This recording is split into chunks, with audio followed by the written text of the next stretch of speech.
Sport tonight, the latest in our series of Highlanders profiles. This time it's prop Ma'ufu Fia.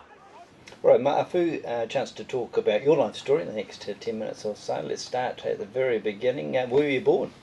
I was born in Tonga, actually, and came here when I was 11, 2001, and just been here ever since. And you played rugby as a kid in Tonga? Nah, I didn't play rugby till I got here. Right. So grew up just running around, I suppose, and running around the beach and stuff like that. But playing sport, just kicking the ball around? Yeah, just kicking the ball around with neighbours and cousins and family. Didn't play organised sport till came to New Zealand. So when you came to New Zealand, where did you move to?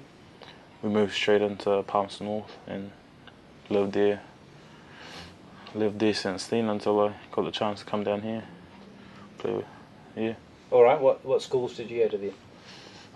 I came here and went straight into Palmy Boys. My high school. Spent my high school years, all of it in Palmerston North Boys High School.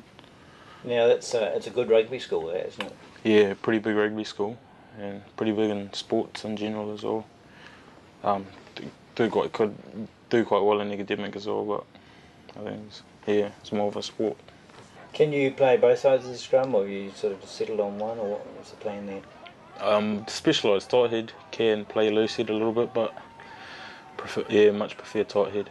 Not as good as I am when I play loose head. For the dumbos like me, why is there a huge difference between? Is it just body posture or strength? Why is it so different? Tight head is the harder position because the scrum would always naturally turn on the loose head side because they're on the outside of your shoulder. So as a tight head, you're trying to go against the grain, I suppose. So you're the anchor of the scrum. So it's much easier to play loose head, but it just feels quite unnatural because you're only using one shoulder. But it's a lot easier to push on that side. But yeah, I much prefer tight head. The hard work. Yeah. All right, leaving school, off to a club?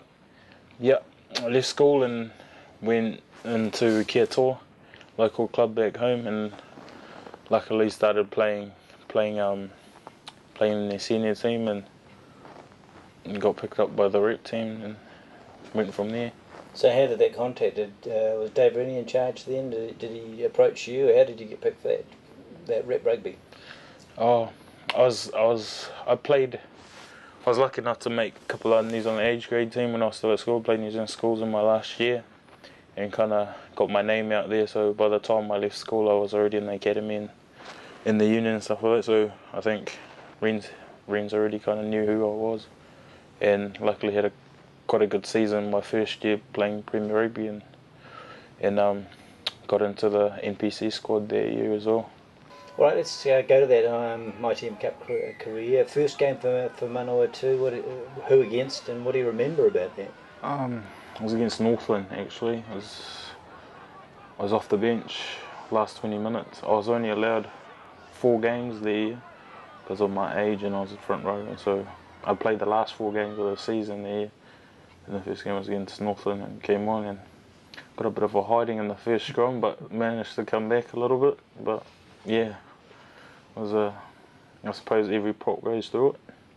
A bit of a shock, big step up from the club footy. Yeah, a lot more physical and just the speed of the game in general. Even when you come in and everyone's tired, the game doesn't seem to slow down.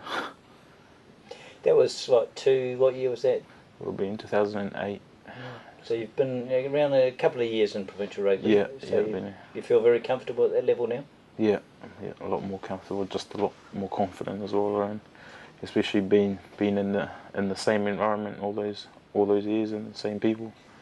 And physically, you've obviously been growing during that time, so you're sort of peaking now, do you think, in terms of your body weight? Yeah, my body weight fluctuates quite a bit, so I'm not sure. I'm not sure about it. I've got one season I got real small, then the next season I got real big, and this season I think I've got the medium, hopefully the ideal size. Do you get a lot of guidance here, for instance, about nutrition and particularly in keeping to the size you need to compete at this level? Yeah, we get get all that sorted out. I suppose it is with full professional sport that everything is kind of provided for you. You get your nutritionist and your trainer and everything. It's almost handed to you in the platter. All you have to do is do it. Really. Yeah. All right, tell us how you came to be a Highlander. When did you first hear that you were in line for that? Near the end of last ITM Cup season, I'd had a couple of franchises approached me, but the Highlanders were the first one to really make a solid offer. So once I went back and had a thought about it, and I thought, oh, they're the first one that came knocking, so I'd go to that. Right. So that was it. That's an exciting time in your career, though, isn't it? Yeah, to really step up full-time professional. Yeah, it was really exciting. What have you made of the environment so far? I mean, Jamie doesn't, he doesn't hold back, does he, on the training? Yeah, I've heard quite a bit of story about his way of doing things, so I kind of expected it a little bit, but still a bit of a shock getting into it. But I think I'm slowly starting to get used to it. It's good though. I quite enjoy it. I quite like that way where they tell you straight up what you need to do and what you don't need to do. What about a highlight of your playing career so far? One game that you think, wow, that was really good, and I played well, I enjoyed it. Probably my under-20 World Cup probably would be the highlight of my rugby career so far, and making Super Rugby team, of course. But under-20 was good because not every day you get to win a World Championship, so that was quite special. And so many of those players you're becoming across, if you don't already. Yeah, got quite a few already in this team, and quite a few has already made the step up to the All Blacks. So yeah, it's quite good to see. How did you, the under-20 sort of final, the standard? Would that be like playing ITM Cup in terms of quality of rugby? Would it be that sort of tough, or is physically demanding? I'd say so, because plus there's the short turnarounds. Like last year we had those short turnarounds with the ITM Cup, and I think that's just like a bigger version of the under-20 World Cup, longer version of the 20 World Cup. And 20 is quite physical, or maybe not some of the pool plays, but once you get into the elimination round and you get the top tier nations involved, it's quite demanding on your body. All right, tell us about life in Otago so far. How have you enjoyed life in Dunedin?